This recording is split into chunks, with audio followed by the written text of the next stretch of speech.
Phone বন্ধ একটা কথা বলি, টাকা এসব বিশ্বাস কর মামা, টাকা এসব। আজকে তোর কাছে টাকা আছে, দেখবি পুরো দুনিয়াটাই তোর। কালকে যখন তোর কাছে টাকা নাই, দেখবি দুনিয়ার সব কিছু পর। কারণ কি মামা জানোস, টাকা এসব। আজকে তোর বাপটা মরে আছে, পকেটে টাকা নাই, ঘরে খাওন নাই, ঠিক ওই টাইমে একটা আত্মীয় স্বজন একবারের লিগেও তোরে ফোন দিব না, ফোন দিয়ে জিগাইবো না বাবা আজ বেলা খাওয়ান খাইছিস নাকি। কিন্তু কালকে যখন তোর কাছে টাকা আইবো, দেখবি তোর এক বেলা খাওয়ানোর লিগে 3 বার 7 ফোন আইছে। কারণ কি মা জানোস, টাকা এইসব। আচ্ছা তোর পকেটে টাকা আছে, তোর বন্ধু বান্ধব ভাই ব্রাদার সব তোর কলজার ভাই। কালকে যখন তোর কাছে টাকা নাই, দেখবি সব হুসাই। আর কি করবে জানোস, যে যার মতো জীবন গুছাই। কারণ কি মা জানোস, এই একটাই, টাকা এইসব। তোর কাছে আজকে টাকা আছে, তুই পুরা দুনিয়াটা কিনবি। কালকে তোর কাছে টাকা নাই, ঠিক তখনই তুই দুনিয়াটা চিনবি। কারণ কি মা জানোস, টাকা এইসব।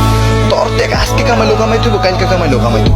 টাকা ছাড়া আমার কোনো সিস্টেম নেই, টাকা কামাই তুই। টাকা আছে যা, দুনিয়াটাই তার। কথাগুলা মনে রাখ।